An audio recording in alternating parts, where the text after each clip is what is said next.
J'aimerais maintenant accueillir sur scène nos conférenciers pour notre séance d'ouverture.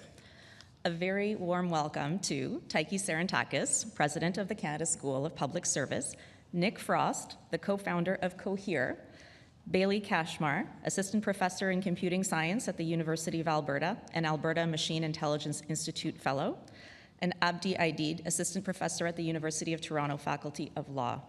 While they come up on stage and get settled, I'll share a few highlights of their bios. First, we have Nick Frosst. Prior to founding Cohere alongside Aidan Gomez and Ivan Zhang, Nick collaborated with Jeffrey Hinton, becoming Professor Hinton's first employee at Google Brain's Toronto lab. And yes, Nick is also the lead vocalist of the indie pop rock band Good Kid. I hope Taiki asks him about that. Next, joining us all the way from Edmonton, Bailey is a fellow at the Alberta Machine Intelligence Institute, and her research explores the intersection of privacy, human trust, and public perception. She aims to develop human-centered privacy technology through the parallel study of technical solutions for privacy and machine learning, alongside the corresponding user perceptions, concerns, and comprehension of these developments. And last but not least, Abdi Aidid, a leading voice in the evolving relationship between law and emerging technologies. Among his many accomplishments, he holds a Canada Research Chair in Artificial Intelligence and Access to Justice, and is co-author of Legal Singularity, a book about the transformative potential of AI in the legal field. Abdi is also the first to serve here at the school as the Ian D. Shugart Visiting Scholar. Please join me in welcoming Taiki, Nick, Bailey, and Abdi.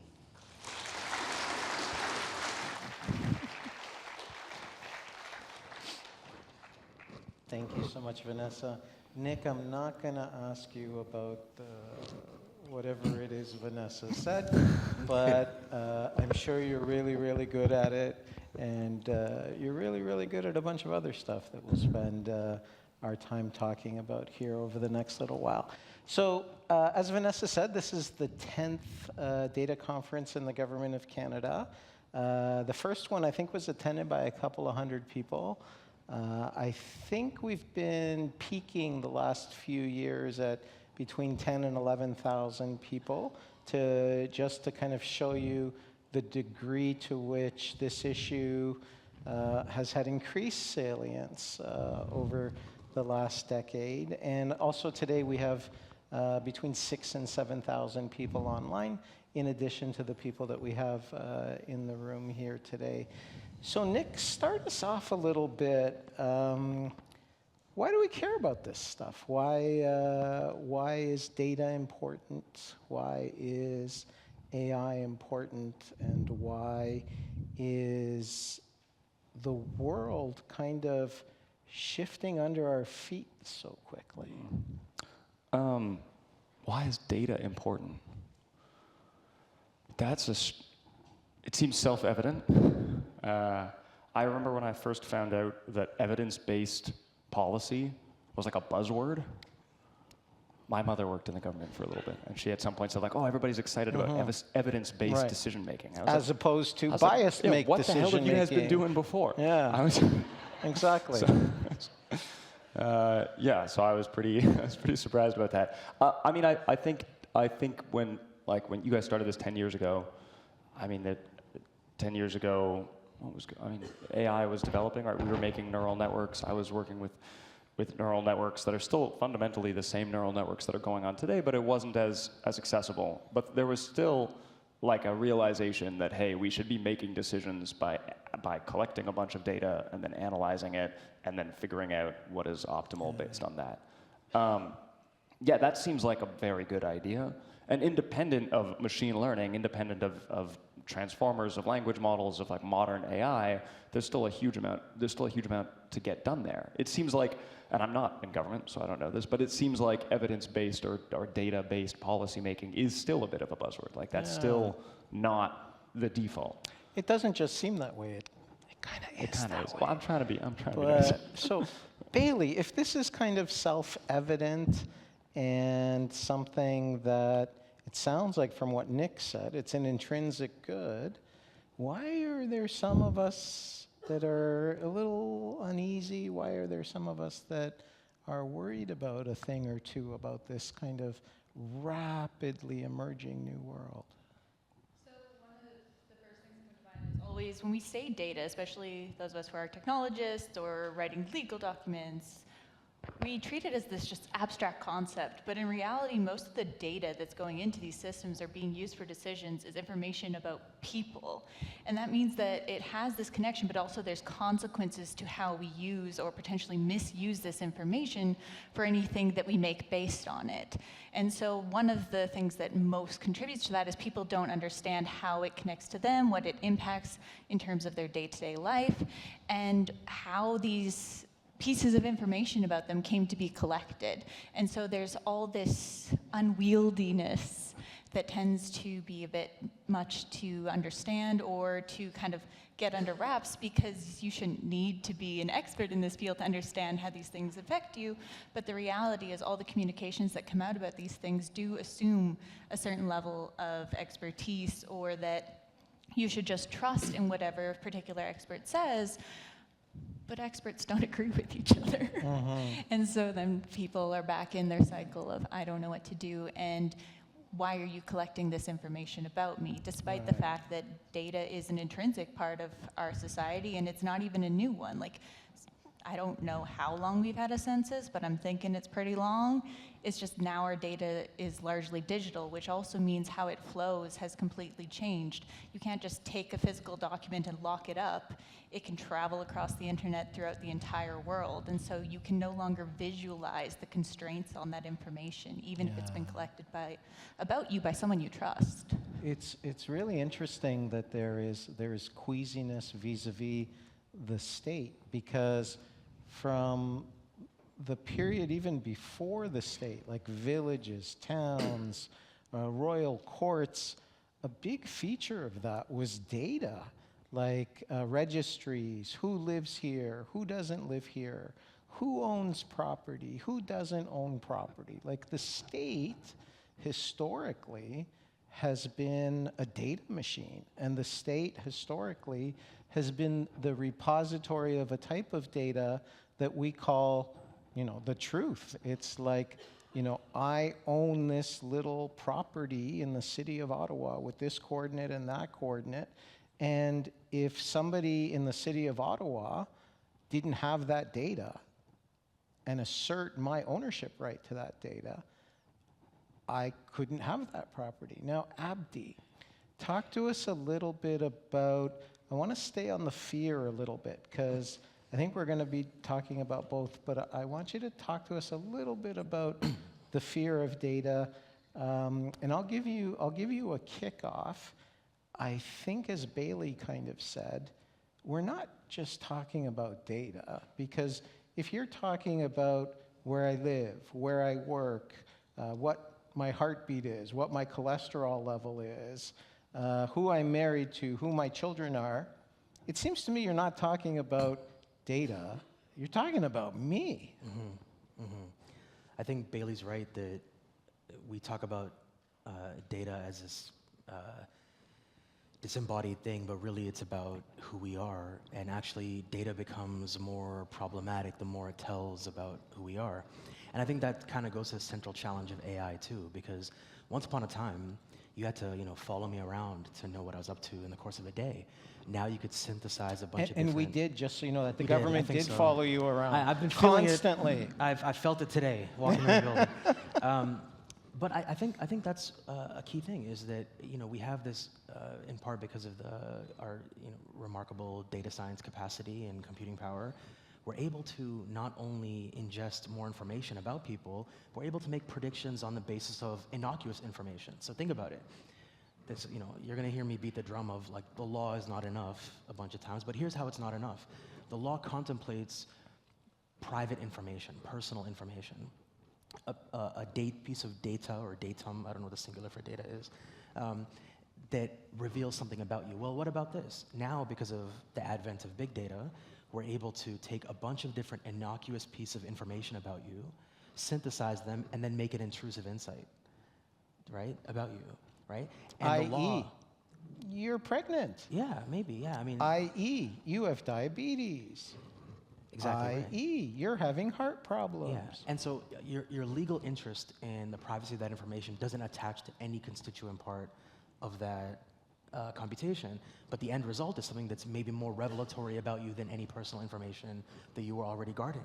And so that's kind of what technology enables. Now, you've heard me say we have insufficient legal and regulatory responses to that problem, but the other one is that people can't really imagine that happening all the time.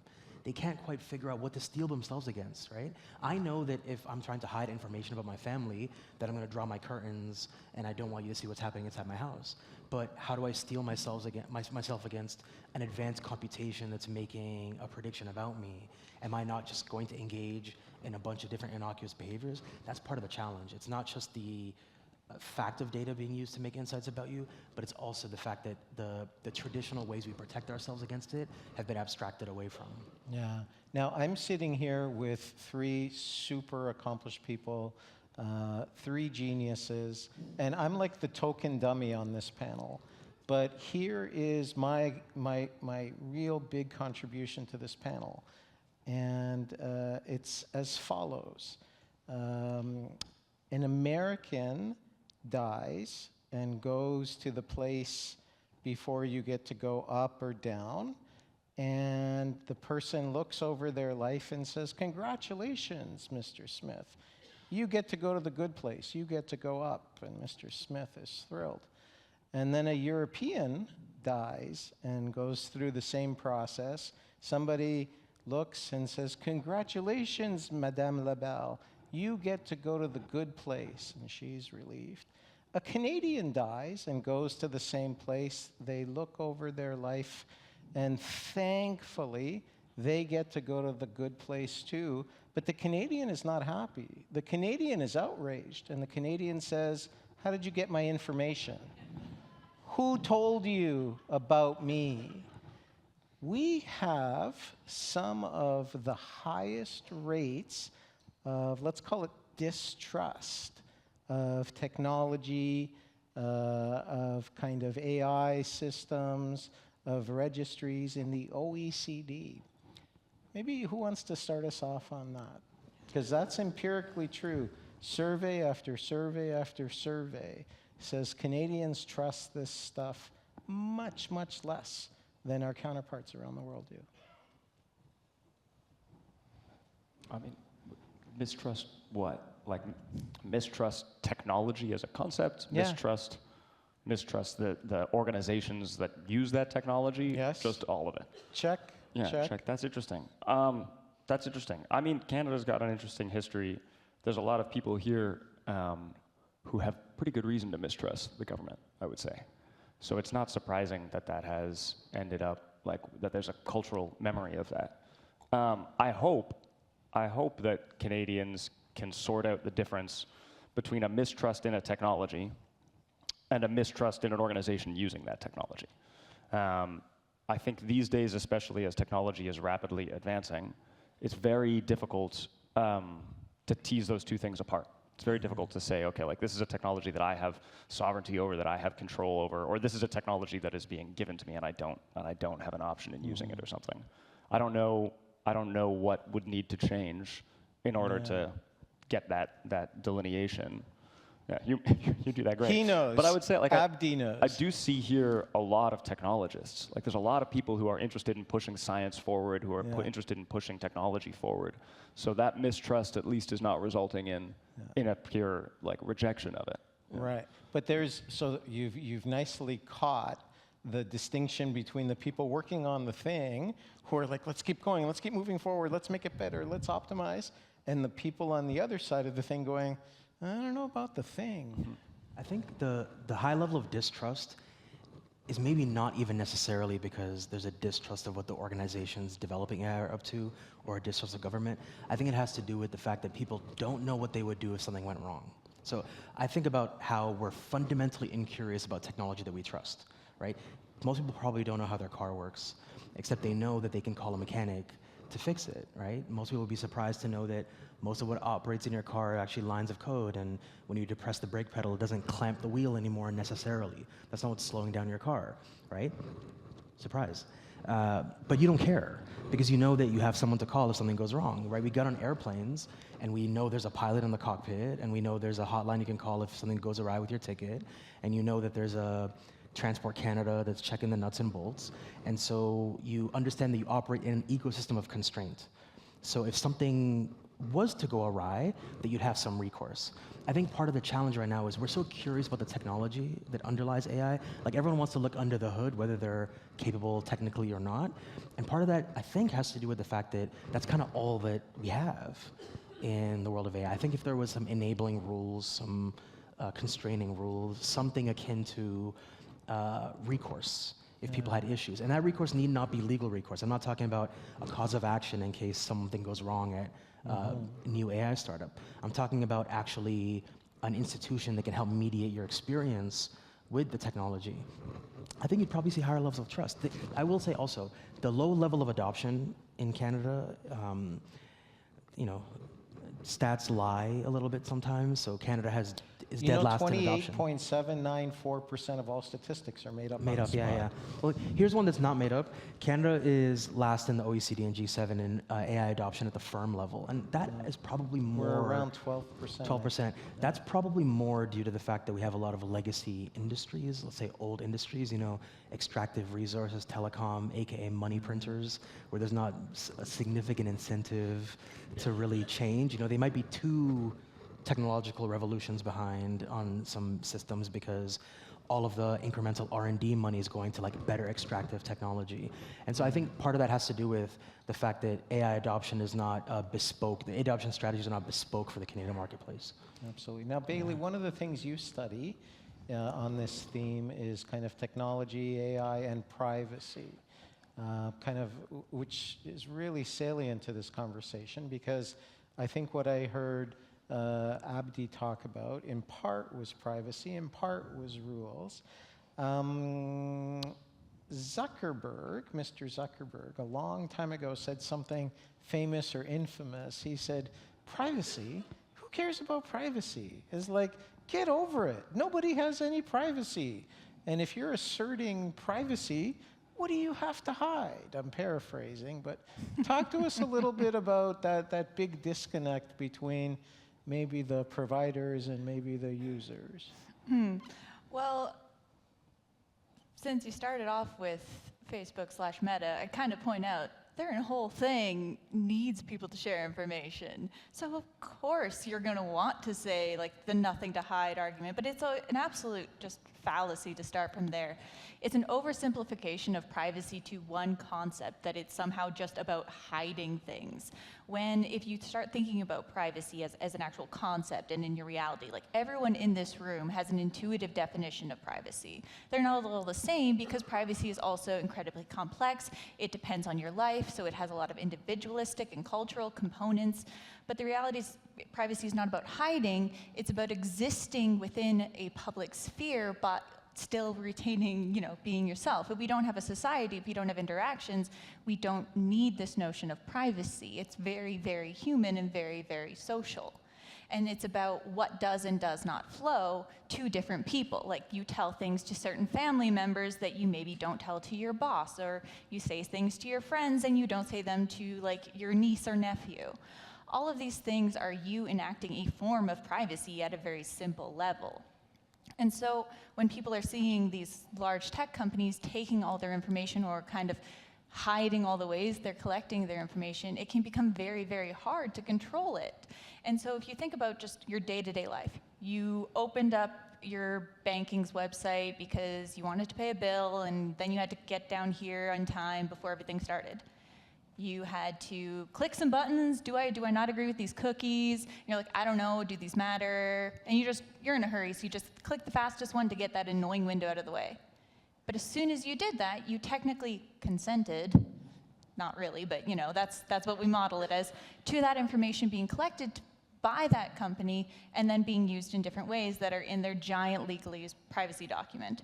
So when I hear people say things like the nothing to hide or people don't care about privacy, I always come back to, have you spent even just a few hours seeing how much time and effort it takes within the way our technical systems work to have any actual active control over when you do or do not send information to someone? And so that issue of trust comes really into play, as was being emphasized. And some of it is things like you were comparing to the Europe and to the States. Europe has way tighter data protection laws. The US is kind of like, nah, man, we'll just have health data and children data, and the rest is probably fine.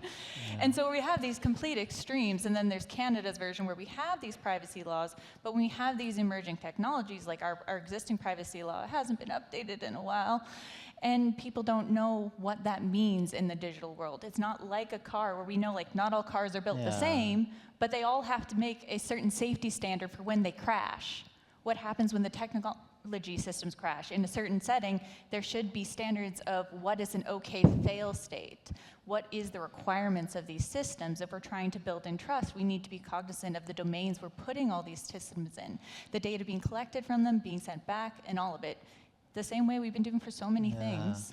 Now, Nick, it seems to me that if I kind of listen to your two colleagues on your left, it seems to me you can make a strong argument that, you know, your data should be your data, and Bailey, your data should be, you should own your data, and Abdi, your data should accrue to you as ownership. Is that the right way to think about this? That my data is my data, and you shouldn't be able to use my data without my consent, or no? That's obviously the right way to think about it. Really? Yeah. Absolutely the right way to think about it? Yeah. I think, I mean, there are moments in which it is better to pool data. There are moments in which we as people decide that it's best to take data, aggregate it, put it available in some capacity, like people who are writing things on the internet, hosting websites that anybody can visit. Like there's decisions that people make when they say, this is the data, this is the stuff I wish to put out there. Okay. But you should be making that decision, right? Or like at a hospital, health data is of the most important, some of the highest, most important, most personal data that we have. Right. And yet, many of the scientific breakthroughs that have happened and that have yet to happen happen as a result of the aggregation of data. Right. So there are times when we definitely want to do that. But I think it's pretty clear that it's a good idea for people to be aware of that and to have more agency in the process. So how come it isn't thus? How come it isn't? Because there are like large for-profit entities that exist to try to... Oh, interesting. There's another challenge, which is ownership being the wrong analogy. Okay. So my iPhone's in my pocket. For the AV people, it's in the pocket where the mic pack isn't. That's why you're not hearing feedback right now. So my iPhone's in my pocket. How do I know that I own my iPhone, right? How do you know that I own my iPhone? You got it? How do you know that I own my iPhone? Well, maybe my name is on a receipt somewhere when I bought it at the Apple Store, but the principal way that you know that it's mine is that I have it and you don't. So you physically have something. There's excludability. It's like a non-fungible good in that same way. There's excludability. If you have it, I cannot, and vice versa. Which is not true of data, because if I send you an email with my personal information, now you have it and I still have it. And whoever you forward it to has it, right? And so ownership's the wrong framework. I know as public servants, some of you will send the recall email and think you got the stuff back. Oh my. Like that's, Oh it's my out God. there. It's out there. So that makes people even more curious. Yeah. Like when you get a recall It's message, like, what was you the first message? Run to that message. Yeah, lawyers, we do it. Lawyers, we do a thing at the bottom of our email signature saying, it's 8 if you- pages. Yeah. If you get this by accident, please send it back to us. Exactly. It's like a super long. And again, that's a lie. It's all a lie. And so I think part of why we're struggling right now and sort of blustering through this is the concept of ownership is a bit of a poor fit for how we might think about data. So what's the right word if it's not ownership? I mean, it's something more akin to what Bailey was saying, which is something, a more dynamic notion of control, right? Agency, yeah. And the other challenge with ownership is that it's kind of I don't know how to say it, like it's an agnostic idea. So, for example, we say things like own your data. Well, if privacy is a virtue, if it's a value, if it's a thing that we want because we want people to participate socially as their whole selves, then if they own it, then you could just say they can sell it to whoever they want to, including the highest bidder. Then you create a secondary market where, I mean, if I need some money, why don't I sell my data? Okay. Right? Anybody want to say a last word on kind of privacy before we move on on? the privacy thing, like I think we're talking about this, and the kind of the framing of this conversation is that like it's a thing that people want and not a thing that organizations want. Right. And that's not the reality at all. Like our That's because I'm the business- token dummy on the 'cause- panel. Yeah, like at Cohere, like we make models, we give them to our customers, and then our customers, like those businesses, they see what goes in and out of that model, in and out of that AI, and we do not. And that is a huge value add for us. Like we work with companies who have the highest level of privacy and security requirements because they're working in regulated industries, because they're working on healthcare or something, or because they just think it's a strategic advantage. Right. And we take the AI that we build, give it to them, and then we do not see what goes in and out, and they can keep it completely secure and private. They can run it like disconnected from the internet. They can run it up in the Arctic if they want.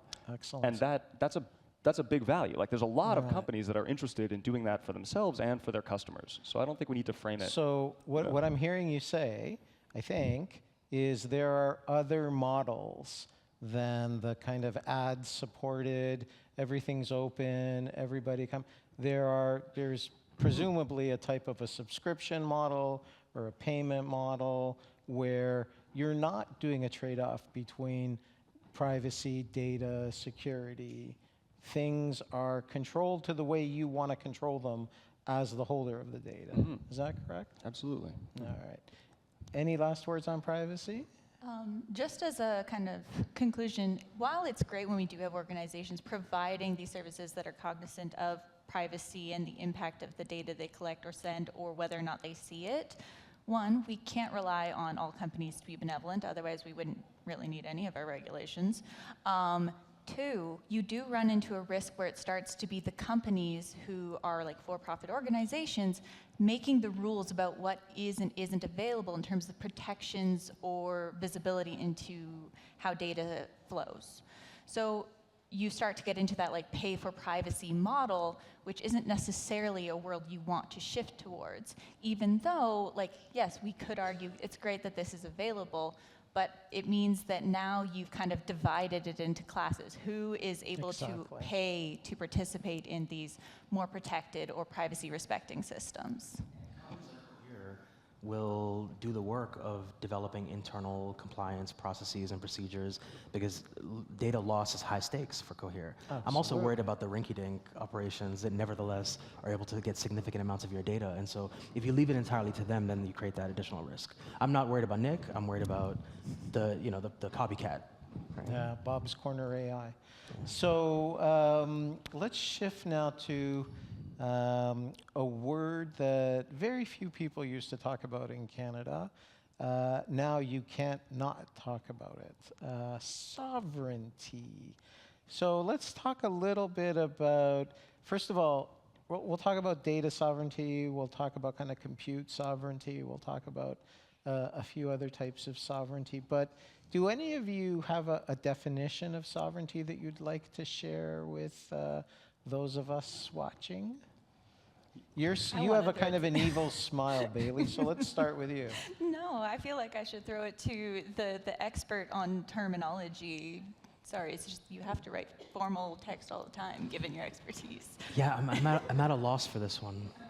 I mean, I could tell you. I mean, it's being used in so many different ways, right? Give us one way you think people think about sovereignty, or you think about sovereignty. When we're talking about sovereignty in the data context, we're often talking about having exclusive jurisdictional control over the data, which means... So jurisdiction is one thing. I think that's a fair... So one of the things, and this goes to the point I was making earlier about data being the fungible, kind of the thing that can bounce around the entire world without it ever reducing, is that it's very hard for any domestic legal apparatus to constrain data and impose rules on it, in part because if you're a Canadian company, let's say, you can route your data in a bunch of different places, and it would limit Canada's territorial reach, but it would also create jurisdictional anchors from all the other places, all the other countries in which you're. And so if you're a nefarious actor, you can start to play the regulatory arbitrage and play games and look for the place that has, say, the lowest privacy protections.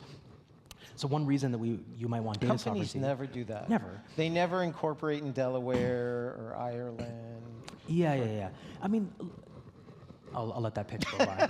I'll let that one go by. But the point here is it's the idea about having more domestic control, and relatedly also being able to capture the Control, economic another word. and to capture the economic value of more of that. If you hear the Prime Minister talk about data sovereignty, it's also an economic growth strategy. It's the idea of repatriating the information such that it could support a domestic industry of everything from technologists to data centers to technicians to mechanics to construction workers to whomever it may be.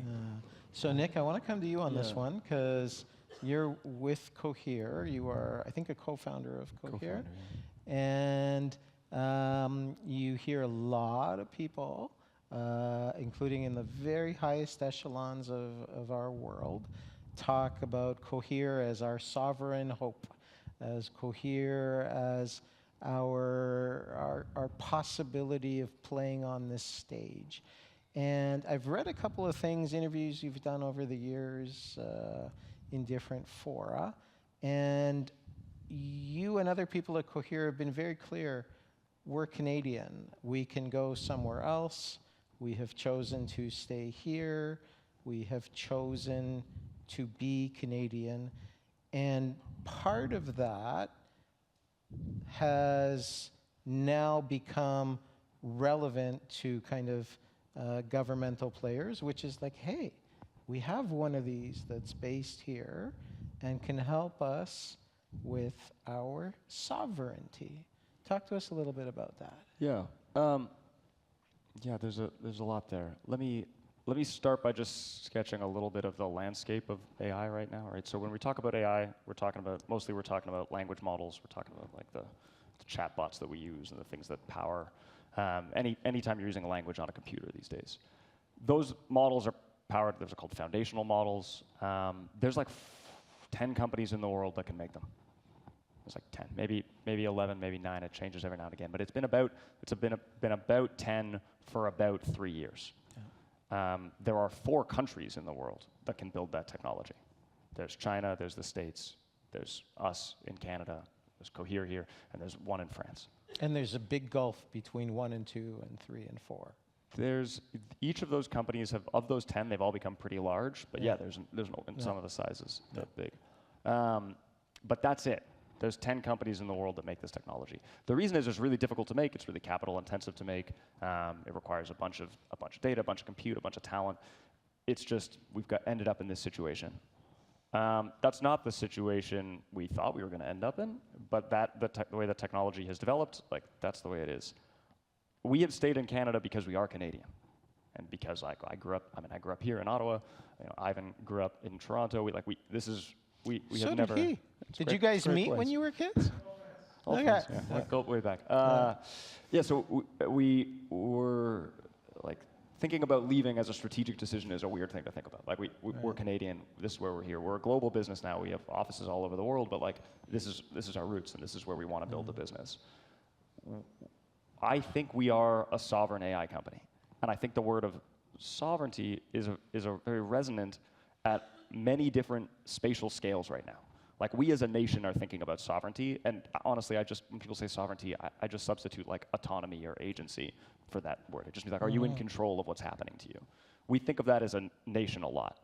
In today's market, companies are thinking about that a lot. Like, is my company in control of what's happening to us? And people, we are thinking about that as individuals a lot. Like, am I in control of what's happening to me? In particular, in our digital lives, like personal sovereignty, personal agency is not experienced that much right now in our digital lives. So when we think about making AI and how we give it to our customers and how we give it to people, we always think about, hey, is this technology being put into the hands of somebody who is then in control of it and who can decide how to use it and who can do it privately, securely, safely, do all these things that need to get done in order to make it useful. And of the 10 companies out there, we're really the only one that has that as a focus. Yeah. So yeah, it's been very promising to see Canada and the world be like, think about it. It's been very motivating to think about, hey, like, do we have autonomy? Can AI give us that at every spatial scale? Yeah. Now, Amy, you're at one of the world's great AI institutes. Bailey, you're at one of the world's great AI institutes called Amy. Do you guys talk about sovereignty? Do you talk at all about, kind of, this is important for Canadians, or this is important for Americans or Europeans, or on and on and on? Or do you talk about mostly kind of the capabilities, and you're kind of agnostic about the country of usage or the country of deployment? Or Well, for one thing, like Amy is one of the 3 Pan-Canadian AI institutes, and each one of them, including Amy, covers tons of things. So there's people working both on like, what does it mean to have AI for Canada? How do we take advantage of the expertise and infrastructure that we have here in Canada and use it to the benefit of Canadians? But then there's also the whole gamut of people working on just advancing like AI in general into completely new spheres. In terms of sovereignty, like I won't speak for the entire organization. Like I'm one of, say, I think it's like we have 50 fellows right now. So, and that's not including all of like our research scientists and the rest of the team. But we're talking about this in large part because there's been this realization via like the mass deployment of all these LLMs that we're interacting with these technical systems ran by organizations completely outside of, our control in our country and our jurisdiction, except that was already the case.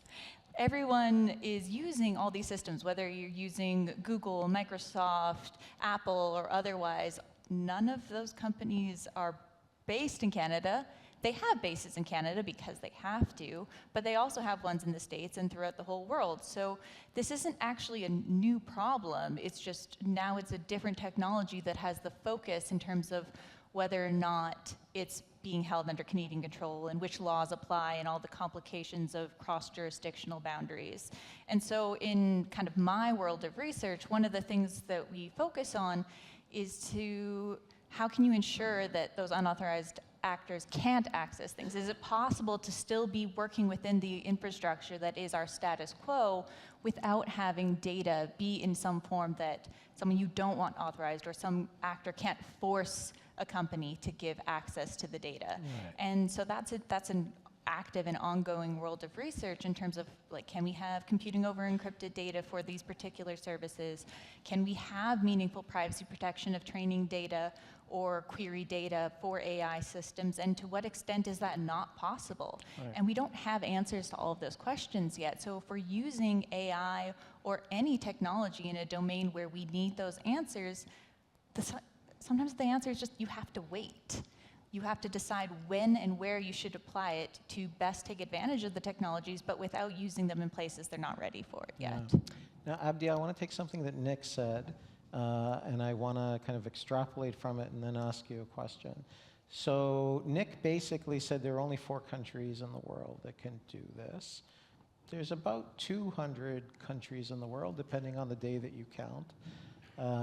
So is that saying that, if you fast forward a little bit longer, 196 countries in the globe are not going to be sovereign, or they're going to lose out because they don't have these sovereign capabilities? Like, talk to us a little bit about what it means to be sovereign in the AI space and not be sovereign in the AI space. Yeah, I mean, sitting here today, it means that if there's a domestic technology industry in a country that's not one of those 4 and it wants to make use of these super high-powered, sophisticated tools, then it's going to depend on sort of an off-the-shelf solution in that way, and it's also going to then be making bets that the laws of that host country that company is from are sufficiently consonant with their own values, right? And so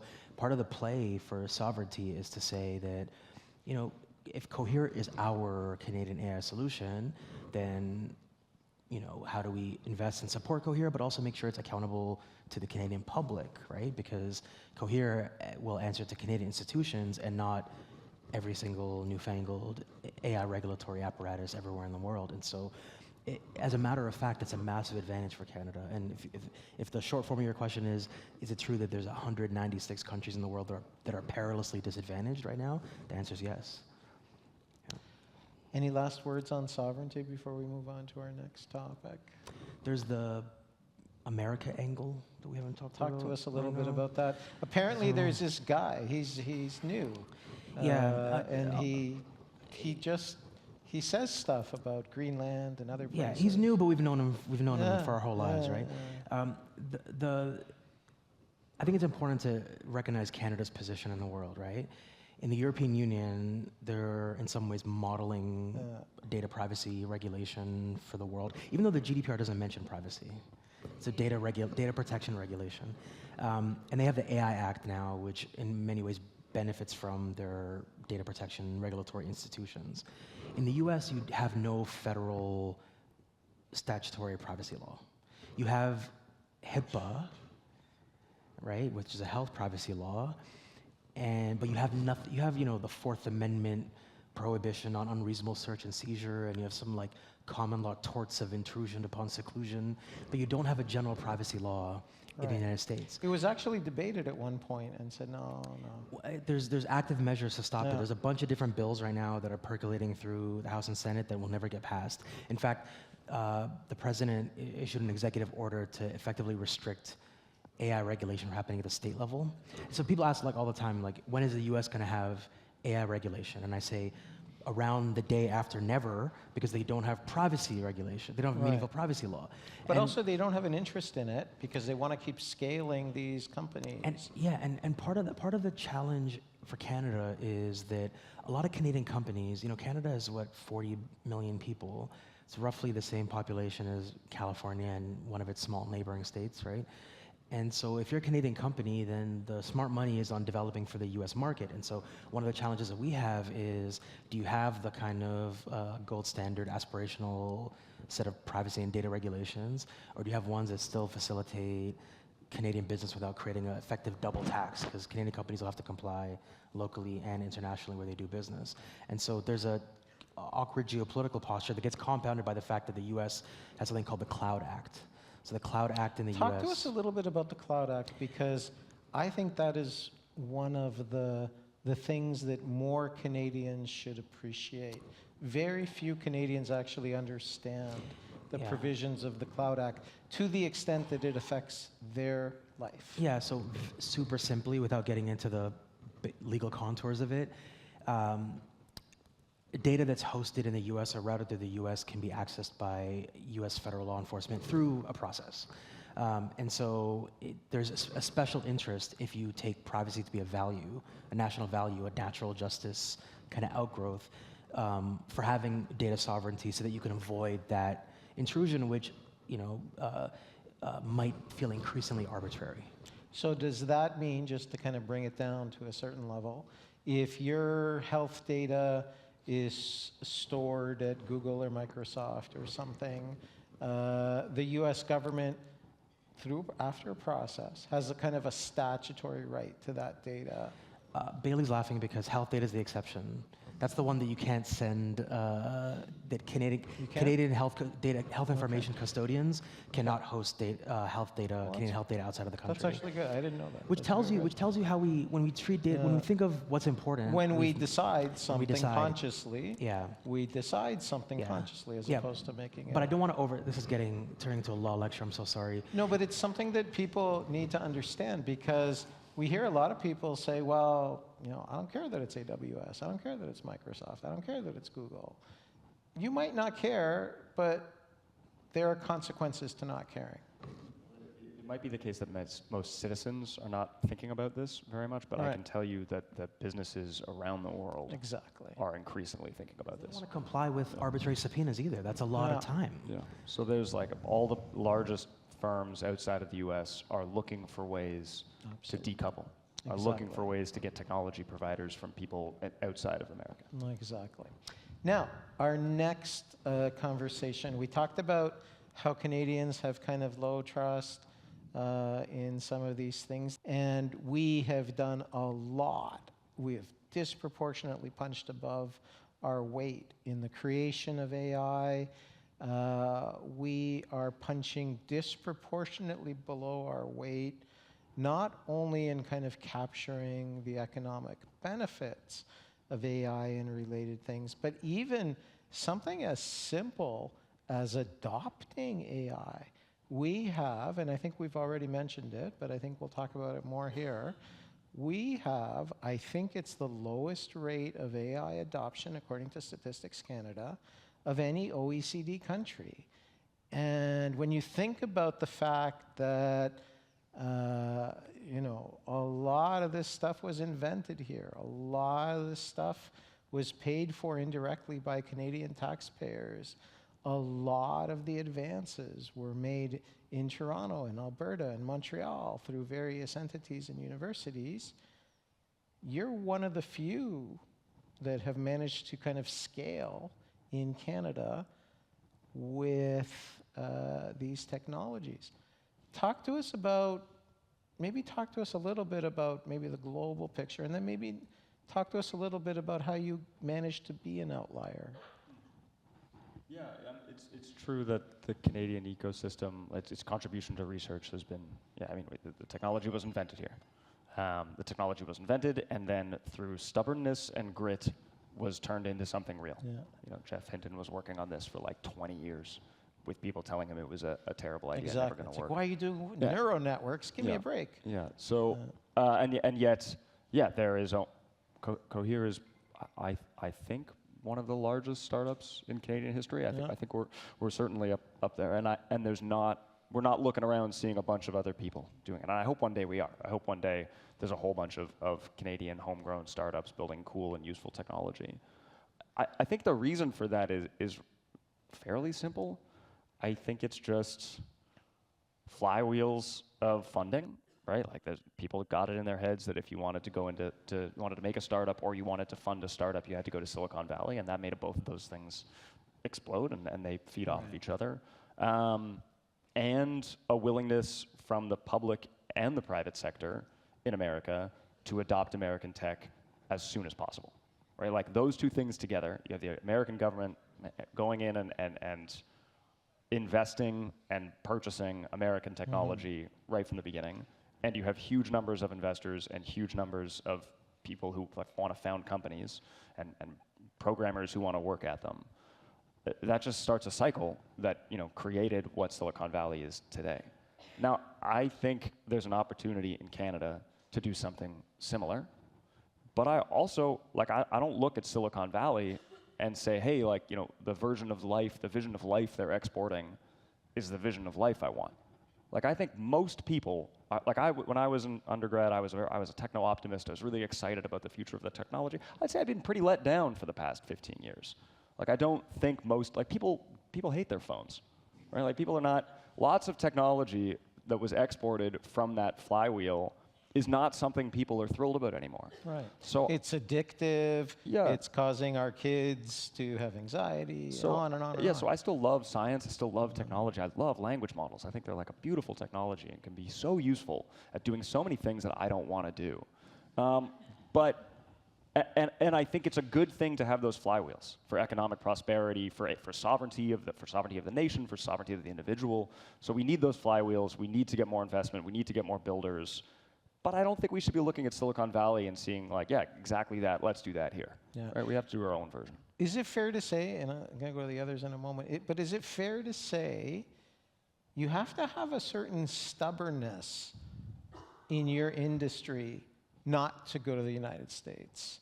That it's just so much, I'll say, easier to get capital, easier to get customers, easier to get like what you think is a more reasonable or accurate valuation for your company or your assets. Do you have to consciously say, no, I'm going to stay here despite this, despite that, despite this third thing? Yeah.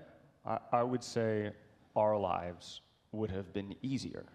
Your professional lives. Professional lives would have been easier had we gone to the States years ago. Yeah. It would have been easier to get funding. It would have been easier to get a first few customers. And you know, I say we're one of the largest, startups in Canadian history. We're one of 10 companies that can build foundation models. We are by no means like a large player when you look at the scope of things. But when I look down, like when I look at what that could have looked like, yeah, it would have been easier, but it wouldn't have been better. It wouldn't have been what we wanted to do. It would have been, yeah, a very different experience, and we would have ended up being a very different company. Yeah. And I don't love the direction that the companies down there are going in. Right. Now, Abdi, in addition to all the other things you do, I don't know when you sleep, by the way, you also spent a long time at something called Blue Jay Legal, which is one of the top AI and law companies in the world, specifically AI and tax.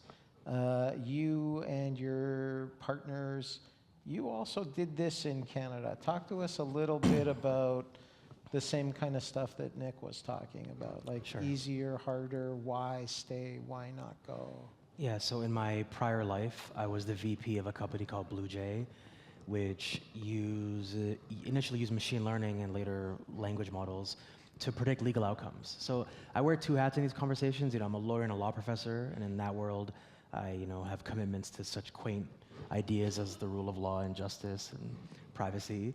As an educator, I'm training my students to be out in the world practicing law, but also hoping that they are entering professions that can be lucrative for them, they can bring their whole selves to. The whole other side of things, I'm a legal technologist. I still build models that predict legal outcomes. And the way I reconcile that is by saying that I'm not a techno-evangelist. I'm just somebody who's convinced that they can be helpful in limited constrained contexts, especially for things like access to justice, which is a big focus of my research. What we did in Canada was kind of own a space. And so it's my view that a lot of legal outcomes can be predicted, right? It's my view that there isn't as much magic to what we do as we think. There's, in terms of the forecasting, that there's a data-rich environment that's being underused. And actually, probably most people's needs are going to be met with a combination of a human and technological solution. But we focus on tax law. The reason we focus on tax law was because, number one, you have a codified area of law. There's not a ton of rules. you have rules. It lends itself well to prediction. You have case law that interprets the rules, and so you have an additional data layer of context, and it's less fraught than other areas of law. So one of the big challenges right now in the legal world is that people are building legal tools for things like criminal justice and criminal adjudication, which has, let's call it, all kinds of unhygienic things lurking in the historical data. And so there's good reason to hit the brakes and say, we don't want to project that stuff forward.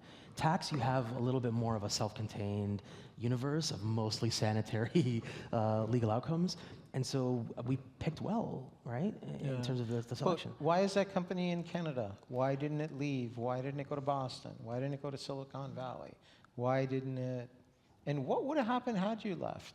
Would you be bigger, faster? Would you have had more customers? Would you have had more capital? Yeah, I mean, the truth of the matter is, in Canada, there's two challenges. One is, I mean, there's lots of challenges being anywhere, but there's two challenges that are unique to the Canadian entrepreneur. One is the low liquidity investment markets. I mean, there isn't a ton of investor kind of capital. access to capital. Access to capital is one problem, but the other is that you don't have as much labor mobility in Canada, if this makes some sense. I mean, in the US, you have like the culture of the in and outer. You have a person that goes from government to tech to the private sector to whatever it may be, and so you have people that are being very creative about what roles they can play. And so it took a while for startups to be an attractive option for otherwise risk-averse, good, well-educated Canadians, right? And so for a while, there was the additional tax that Canadian companies were paying, which is like giving up a lot more equity than the modal US company would in order to attract and retain top talent. Right? And so there were all these ways in which it might seem suboptimal. We had an important reason for needing to be in Canada or wanting to remain in Canada, which is that we were kind of inventing this important application, which meant being close to the research. So the founders are professors. There are people who, in a lot of ways, benefited from the dynamism of places like the University of Toronto, where I work now. And that was critical. So we were a company because we were trying to do this newfangled thing in this unexplored area that really, the epistemic community really mattered and loomed large. If we were trying to build like a discrete retail application where all the sophisticated thinking is happening in California, then it wouldn't make sense to be there. So there was a local advantage too. It wasn't all disadvantage. Good. Bailey, any thoughts on this in terms of anything at Amy that speaks to this? Like, do you guys spin off companies that go to the U.S., or do you spin off ideas that don't get commercialized here? So we have like a shorthand that split, like there's Amy Academic and Amy Not-for-Profit. I'm more Amy Academic. So we invited the wrong person, is what you're No, I mean that like there's a lot of work that Amy does with companies that want to connect with Canadian research expertise. Like they might say, put someone in contact with me if they want some privacy expertise, or if they want specific RL expertise, they might go to, say, Martha White or Michael Bowling.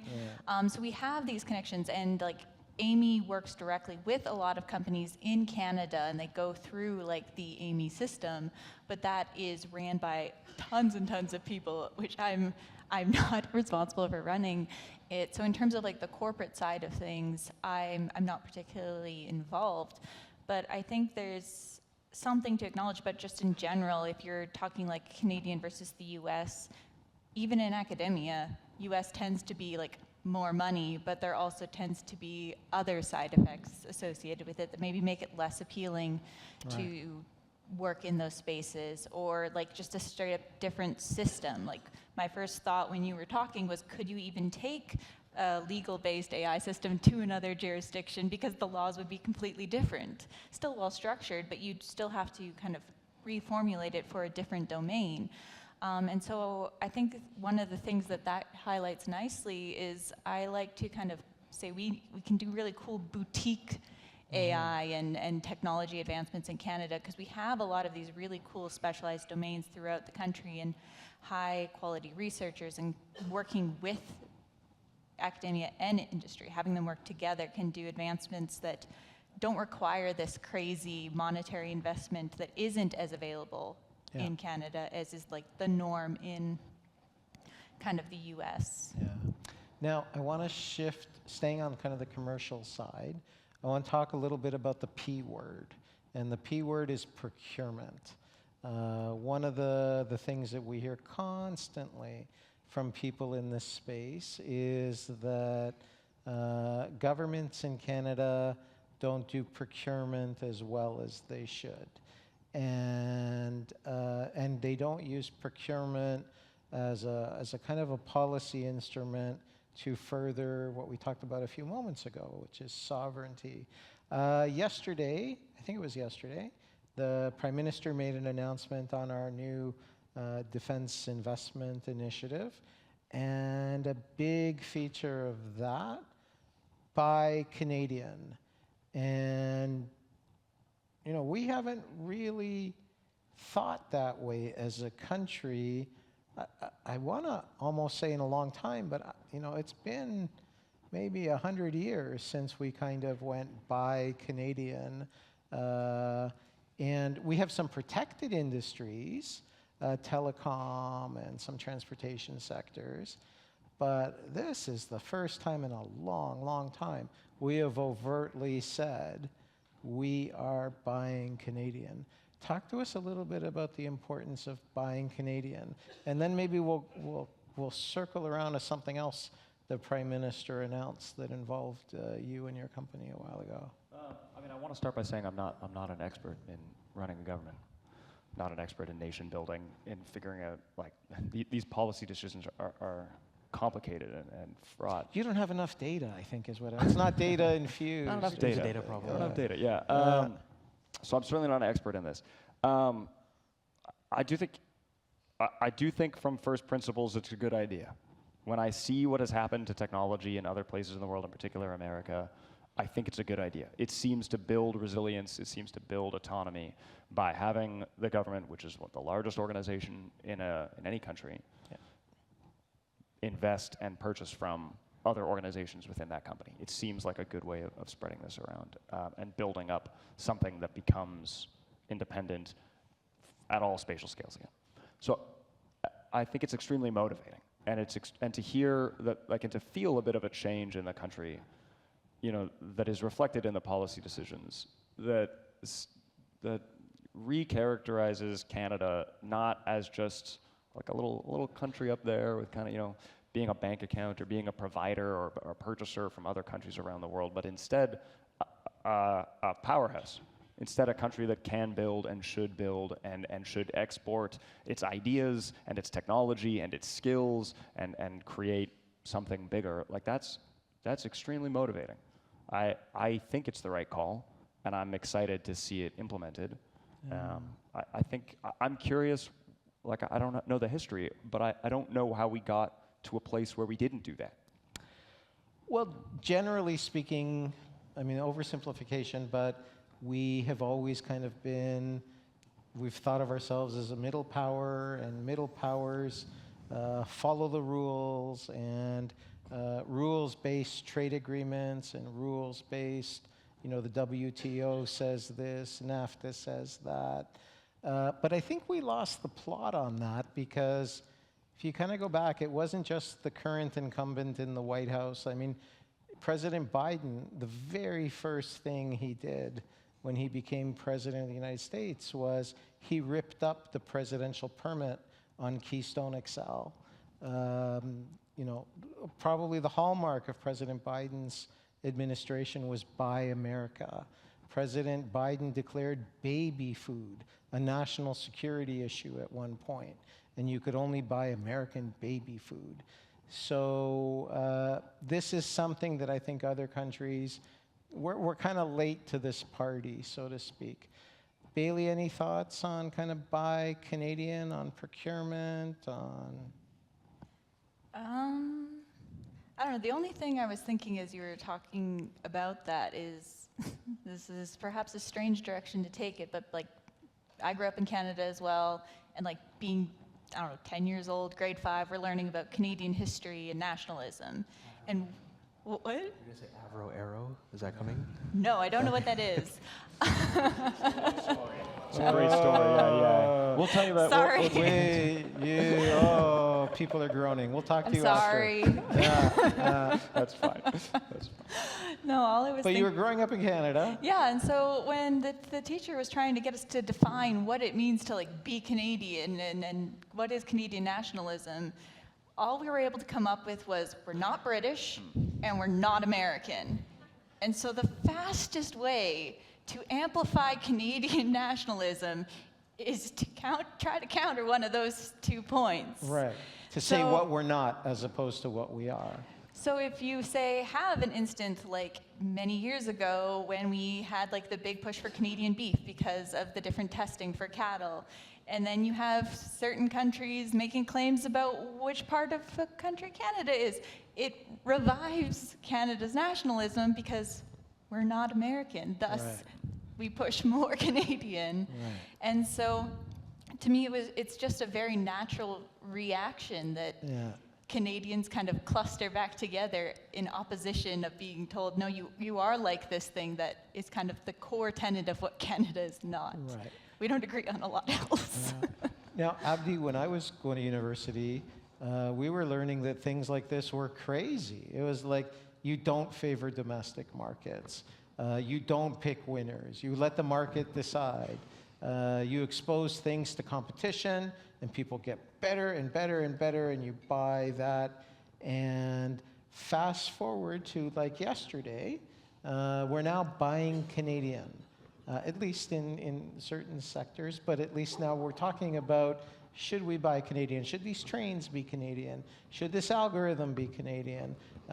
Should this airplane be Canadian? Yeah. Talk to us a little bit about that. Yeah, if you have a background level of stability and rules that you can trust and agreements that you will generally guarantee that there aren't any surprises, then it makes sense to say we're not going to build, jets here or military jets here because we can buy cheaper ones, which is better for Canadian welfare if we find the cheapest international producer that's up to our standard. That makes sense until it doesn't. Until it doesn't, right? And so part of it is, I think, the impetus, the risk calculus for Canada has really changed. So I understand that. Can I say something about procurement? Yeah, absolutely. That was what we're talking about. Okay, I'm just looking for, there might be like a soapbox under the desk that I can put on here. I was having a conversation earlier today that I was relaying to Nick in the green room, which is, people are talking about ICE a lot. and I'm not going to go on an ICE diatribe here. In the But U.S., you're welcome to. immigrations, customs enforcement, and I was watching a debate between some people about whether ICE should exist, right? There was this question in, its funding was being withheld for a time being, and there were two people in the conversation. One was saying, well, if you defund ICE, then how could you possibly have immigration enforcement? Like, you want to suspend immigration enforcement? And the other person was like, no, but until ICE gets their act together, et cetera. And I was looking at this and I was saying, this is totally emblematic of a challenge that we have, a kind of like cognitive and cultural challenge, which is that we can't imagine a world where things aren't the exact way that they are right now. ICE started in 2003. It's younger than Hit Me Baby One More Time. That song was on the radio and there was no ICE. And so however you feel about ICE as an apparatus, there was a world before it, right? And I'm coming to procurement. I'm not relating procurement to ICE, but a little bit. No, you can hang out on the soapbox. It's Yeah, nice. I'm going to stay here I'm comfortable here for a moment. The way we approach procurement right now is not made for the current world of technology. We have basically taken like hardware procurement and used it in a software world, and now we're using it in an artificially intelligent world, right? And those are different things, right? When you're buying hardware, you're imagining a technology that's fully baked and done. And if it's broken, you send it back. And they can't send an over-the-air update to improve the CPU or whatever it is, right? That's not what we're talking about in the context of software or any other kind of digital technology. As a matter of fact, if you have an engagement, enterprise-level engagement with an AI company of some kind, believe it or not, there's iteration, there's a dialogical process. They're actually desperate to hear from you. Our challenge at Blue Jay for a long time was that people weren't telling us enough about what they wanted. They weren't passing along enough information to us so that we could make appropriate fixes, because the thing was not fully screwed in all the time in the way that your CPU is if you're buying, enterprise hardware, right? And that should empower public servants, actually, to think through, okay, if it is the case that when we purchase technology that there's a back and forth, that the company wants to hear from us because their development cycle involves some iteration, that actually they're interested in this enterprise level engagement because they want to explore the possibility of purpose-built tools. There could be some bespoke elements, but no matter what, they actually want to hear from us. That gives you an opportunity to pass along information in a way that you were never really able to intervene prior. So that's one thing. The procurement processes that we use in all governments, this one no exception, are a little unduly restrictive because they don't contemplate that as an important part of the process. That's one. You are so polite. What did you say? A little unduly restrictive. I forgot what I said. I don't want to repeat it. I forgot what I said. A little unduly restrictive. I can't remember. There's no recording either. Do you work in the government? A little unduly restrictive? Okay. Yeah, this year. Oh yeah, this year. You're a visiting scholar at the Canada adopted School. to speak, yeah. Okay. And then relatedly on procurement, there's never a, I'm thinking about, remember Fast and the Furious? There's like 10, there's like 10 of them. By the way, I remember I watched like 1 and 2, and then I watched 10. And in 10, at some point, Ludacris getting launched into outer space. So I was like, I thought this was a show about street racing, movie about street racing. Anyway, they had this thing. Is this related to your band? Let's go to your band. Okay. They had a thing called the. Going yet. Neither do I. Yeah, let's see where I'm going with this. Let's see where it lands. They had a thing called the NOS button. Do you remember that? Where you hit, they're like racing and then they hit the button and they just like get catapulted forward. Is this like old people like me would call the turbo button? Yeah, turbo button, basically. Yeah. So we desperately need that in the world of procurement for 2 reasons. Number one, because there's the potential, believe it or not, of a lockout of the public sector from competitiveness when it comes to service delivery. Why? Because almost all embrace of AI is like a day too late, no matter what. It's even a little bit late in the private sector, but the fact of more nimbleness in the procurement process has meant earlier exploration. And so there's a personal risk to public servants that don't get early enough AI exposure, that they under-index on transferable skills if they want to go do something else at some point in their life. So that should appeal to the self-interest. But the other piece of it is that when by the time it gets it's mature, and all the components of your agreement are signed and the thing is ready, there's highly likely to be a top-down mandate that you use it everywhere all the time, right? And so you missed out because of the glacial pace of procurement on what would have been the exploration, experimentation moment when you could meaningfully provide the feedback. And so you got to hit the turbo button on procurement. And I'm not sure exactly how that, I have some ideas about, if you want to hear about them later, about how that can happen, but it has to. Yeah, it has to. I agree. Now I want to circle back to you. I hinted about this before we started the kind of the procurement discussion. Yesterday, the Prime Minister announced, as we said, the kind of the Buy Canadian. A little while ago, I forget how long ago, he signed something with you, or he announced something with you. What did he sign or announce? Yeah, Cohere. Yeah, we signed an MOU with the government on building AI and using it within the government, and that was something we were. I'm enormously proud of that MOU, and we take that duty with a lot of weight. We're very excited and honored to be able to collaborate on making AI useful for the government. That letter is a letter. I was just going to ask, we have a lawyer here. What's an MOU mean? An MOU is it's effectively an expression of mutual interest. And it specifies some terms, and they're binding insofar as they've sort of crystallized what you said to each other.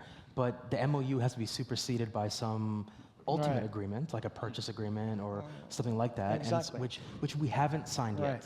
Now, Nick is very polite and very everything. I'm less polite and I'm less all of that stuff. I'll tell a little story. The day after the MOU was announced, I called somebody and I said, I want the Canada School of Public Service to be the first organization to use Cohere. And I was told, you can't. And then I said, but the Prime Minister yesterday, blah, blah, blah. It's like, you can't. And I'm like, so we announced something that you can't. Click.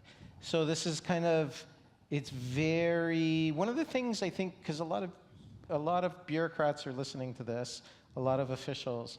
I think one of the things we don't understand as officials, we don't get this in our bones as much as we should, which is like, time is very different outside of kind of officialdom land.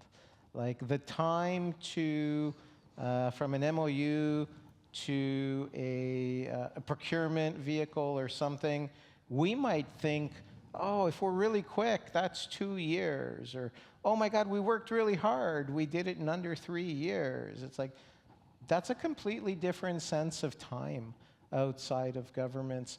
Talk to us a little bit about time when you were an entrepreneur, and talk to us a little bit about time because you're kind of a current live entrepreneur. Yeah, so the government procurement cycles were long, but the sales cycles in the private sector can be long. You can want to have an enterprise deal with a private sector client, and it might take them a long time to agree to buy, but once they do, then it was about papering it over, and it was formalities. Right. So you date a long time, but when you get engaged, you get married quickly. You get married pretty quickly, and it's kind of inverted in the public sector, right? Where actually they tell you right away, we really like you. We really like you. Yeah, we really like you. Actually, I'll say yes if you propose right now. I love you. I've never seen anything as nice, as lovely as you are. Thank you. All right. I'm ready. What do we do now? Let's talk about it for a couple years. There's a venue that I like. It's available in 3 years. It's the only place I want to get married. Okay, but I really want to, You guys are going to have to end this skit soon. You'll It's end up getting actually married. It'll be All right. Thank you. No, but we won't, because one of us is private sector, one of us is public sector. But the hard part. So we will date for a long, long time. The hard part. I think the key is the hard part's supposed to be over. Yeah. Like we decided Because we like each other. We decided we like Cohere. Yeah. We decided we want a sovereign Canadian Right. AI solution. We have one of the 10 companies. They're purporting to actually build things that are special for us. And So now it's just papering the transaction. It's supposed to going be. to City Hall and getting the piece of paper. it's supposed to be. So are you at City Hall? Do you got a piece of paper? I'm not at City Hall now. You're not at City Hall now. No, okay. I mean, look. But talk to us about time. Let's go back to the seriousness. Yeah. Like, what does a year mean to you? What does 6 months mean to you? We've been a company for 6 years. This technology has been in the public sphere, like in the mind of people, for I don't know, 3, 2, like not long at all, right? Like I talk a lot about AI and about language models as a new industrial revolution, and there's been previous industrial revolutions, previous technological revolutions. I think about like the advent of the personal computer, the printing press, like the steam engine, we've gone through a lot of these things that fundamentally changed how we do work. I think this is another one of those things. Each of those things was actually a pretty long period of time. Yeah. We narrativize it as though it's like, the Industrial Revolution happened and suddenly, it was night and day. Electricity everywhere. It takes a long time. So we're still in early days of this technology, and there's a long way to go. That being said, it's moving so quickly elsewhere. Mm-hmm. And we work with some companies, like we work with RBC as a customer of ours. We've deployed North, which is our agentic platform, with the thing that employees use within RBC to automate their boring tasks. We've deployed that very quickly to a huge number of their employees, and they're a 150-year-old company, right? And they move incredibly quickly for that scale. We've deployed North to companies that have rolled it out to like 10,000 employees, like immediately after we deployed it in a safe and secure way. So on the one hand, we're early in the technology, and there's a long way to go. On the other hand, the rest of the world is moving really quickly, and we are falling behind. So I don't know what is normal for government, and I'm not an expert in government, and I have never worked there. So I don't know what the standard time scale is, but I do know that we're at a disadvantage right now, and that it would benefit from being faster. Now, Abdi, back to time. I've heard you say something very, very interesting, and I think it's important for people to understand this because it dovetails nicely with what Nick just said in terms of the world moving really quickly. You say that when we look at a given AI application today, it's like looking at a star. Talk to us about, unpack that for us. Yeah, you think you're looking at the present, you're looking years in the past. Today's AI is yesterday's R&D. Like, I don't know what Nick has going on right now that he's planning to deploy in 2 years. I'm sure it's going to be jarring, right? And the key thing, I think, is that we also have to be able to anticipate. So, a technology that Cohere comes to us and says, hey, we're ready to roll this out in your organization, is technology that they spent the last couple of years working on, and they might have something new for us that's incrementally better or considerably better in 2 years. But in those 2 years, when the new thing is available, we'll be maybe 65% of the way through our procurement cycle on the first thing. And so we are already sort of like epistemologically like in a weird place vis-a-vis AI because it's all subterranean. It's not like drugs that need FDA approval or something where we know verifiably what's in the hopper and what's coming, right? We don't know. The development is subterranean until it's ready. Right. And so we have to be, in order for us to better contend with even the ethical challenges, even the legal and policy challenges, we have to be. We have to get going. We have to start interacting. We have to start running the race a little bit alongside technology because we're being outpaced in ways that I think are deleterious for the big picture concerns that we have. Yeah, and it's interesting because if you buy today's technology, but you don't deploy it for 3 years, it's already out of date. And I'm not talking about like Cohere or anything like that.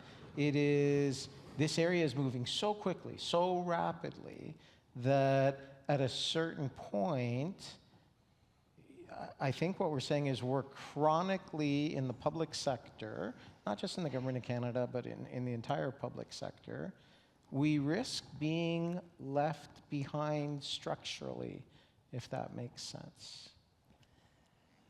Well, I mean, if we're talking about, I always get stuck in these conversations of our technology is moving so quickly and all these other things fall behind, but it kind of creates a false race.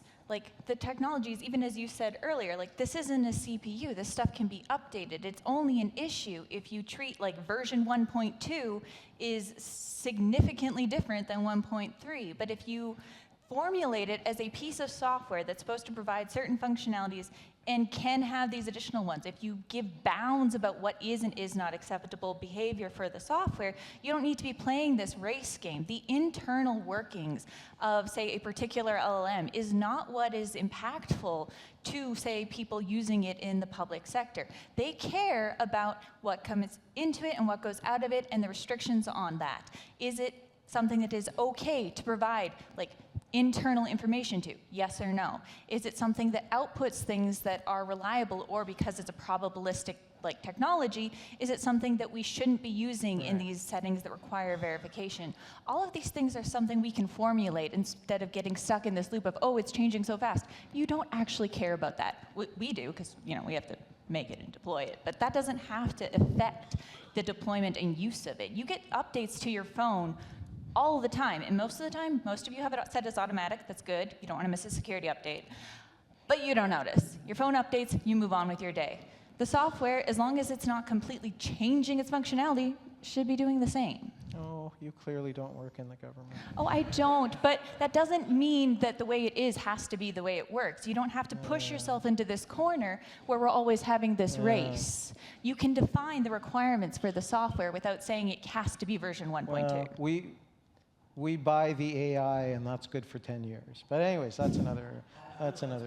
About thinking about procurement more flexibly than not over-specifying in the procurement process, anticipating the possibility of things like updates, right? The big challenge right now is the cycles have been so long that now wholesale new things have been added, like an agentic capability, right? And so we're still talking about the language model, and then now there's an agentic feature. That's big, right? But most things are not going to be big in that way. And so if you design your procurement to anticipate some change, I think Bailey's point is super well taken. Yeah. Now we're down to our last few minutes, and so I want to close by, I want to give each of you the opportunity to give the people in the room and the people online, I want you to kind of give them some wisdom. And they're officials, they work on these things. The fact that they're listening to you today, taking an hour and a half out of their job, probably means that they're more interested than the average public servant in these things. So I think you don't have to tell them about the importance of this, but tell them something that you think that as officials in the Government of Canada, they need to know in this space, that, or they need to know a little better. Who wants to start us off? Bailey, you want to start us off? Normally the middle's safer than this. All right, so if I was to go with anything in this space, when we're talking about data and AI, we've had a lot of conversation today about using it and keeping up with it. But if I could add one point that we haven't touched on, or at least not explicitly stated, is that it should always be purposeful. Like, we shouldn't be saying just adopt it wholesale. We shouldn't just be saying find a way to use AI in your space, in your domain, no matter what, because it's not necessarily a right deployment. There's so many useful ways we can use AI, whether it's an LLM or something a little more old school or conventional, that can really benefit a system, but only if you understand the domain you're working in. And as someone working in that domain, you should understand it and see what would be useful here, what type of automation, because largely when we're talking about any form of AI, it's ultimately a form of automation. What task it does and how it does it is, varied, but ultimately that's what it is. So what purposeful way can you use it rather than just kind of trying to scattergun and hope we just throw AI at everything and see what sticks? Because that's when we get into these messy situations, or we end up with trust issues where people are like, oh, well, you told us to use it, and we used it here, and this not great thing happened. And then you have to build back. As soon as you lose trust, whether it's a technology or a policy, it's so much harder to get back to using it effectively. And given the potential of how we can use these things, you don't want to be ending up in that situation where you have to rebuild the ground floor. I love that, Bailey. Abdi. That's brilliant. You should listen to Bailey is my advice. But really, I really love this idea of think about effective, safe, helpful uses of AI. And by the way, that also goes to frivolous uses of AI. Sometimes I use GPT to write little funny limericks for my daughter, and she asked me one time about whether I could show her an animal juggling. So I made it do an elephant juggling. That's like kind of a frivolous use of AI, and there's some environmental consequences that we haven't discussed that I think people should also keep in mind. So maybe throttle your frivolous uses. Invest in your own credibility is some important advice I would give you, which means also being a credible objector. I've made this point ad nauseum. Ask yourself, what things in your life are you absolutely committed to doing the analog way? And you probably find that it's a shorter list than you think. I think about this in the context of my frustration with critiques of AI that are premised on what the technology can and can't do today. You have to hold open the possibility it'll be able to do it tomorrow. Then the question is, do you still object? So I have a list, right? So for example, and some of you heard me say this before, I'm against the use of AI in criminal sentencing, bar none, never. You could build the optimally deterrent algorithm that is perfectly de-biased and doesn't project racist histories forward, and I would still be against it. Why? I don't think we should optimize sentencing. I think it should be hard. I think that someone should go to sleep at night thinking about what they're about to do the next day if they have to sentence somebody. I think it should weigh on their conscience about whether or not it's appropriate to deprive someone of their liberty. I think it's a communitarian thing that we should all struggle through. So the question is, how many of those things do we have? There's nothing you could tell me about the technology's improvement that'll make me want to use it in that context, right? But I can't use that example where I think there would be a deployment that's too socially fraught to object to using a summarization tool in the office, right? You lose credibility when you do that. So the question for you is, what are your no-go zones? Jealously guard those, and consider the possibility of lower stakes absorption of AI in your life. I would say that that's how you don't eliminate yourself from the debate. Because right now there's an important conversation to have about the future of work and what it looks like. And we're all participating in the chance to remake what professions look like. And a lot of people are taking themselves out of the conversation because they're against the whole enterprise. They're not disambiguating between appropriate and inappropriate uses. So I would encourage you to think through what are your no-go zones and focus on those. Nick, close us off. I loved both of these. Both of these are great. Yeah, I think, we opened this talking about how there's like a 12% adoption rate, and now we're the lowest in the G7 or something. So even though you're here, and even though you're listening to this, and you've chosen to take time out of your day to listen to this, I assume that puts you in a group of people that are more interested in using it. I do think, in addition to what you've both said, it is good to say, yeah, you should think about what you don't want to use it on, and you should also think about what you do want to use it on. And statistically, not very many of us are doing that in Canada, and more people are doing that elsewhere. I think that's kind of a generic, that's kind of goes without saying. I think the thing I'd like to add to that is I've recently been trying to encourage people to think about this technology as not beyond them. Like, it is not that complicated. And I know that sounds crazy. A lot of people get their arms up in the air about that. But learning how to program a little bit has never been easier. It's never been easier in your life to learn a little bit of Python. And I hear people talk about learning how to program or learning a programming language completely differently than they talk about learning Spanish. Like, I've never heard anybody say Spanish. Like, I couldn't possibly, oh my God, I could never learn, or like any other language. It's hard. It's really hard to learn another language, but you all know what needs to get done to do it. And if you wanted to learn a little bit, you could. And that would help you. That would serve you a lot. Even just learning a tiny bit of a new language to a country you're going to. Or even in Canada, in our case, with such a multicultural country, learning any language is going to be helpful here. And so people do it. I think we should think about programming in the same way. I don't think you should think that programming is beyond you or something you couldn't have done. Like, it really has never been easier to learn a little bit of programming. And LLMs are a great tool for learning how to program. After that, understanding how a large language model works, how like today's AI works, is also not that complicated. Creating them, wildly complicated, super complicated. And I don't encourage you to try. But understanding the basic mechanisms of it, definitely not beyond you. You can definitely do it. And that will help you when figuring out what you want to use it for, what you don't want to use it for, where you want to put it in your life. So I encourage you to do both of those things. So I want to ask the audience to join me in thanking Abdi, Bailey, and Nick for spending a wonderful hour and a half with us. And I know we're all leaving a little bit more knowledgeable and maybe even a little bit more hopeful in this area than we were when we sat down. Thank you.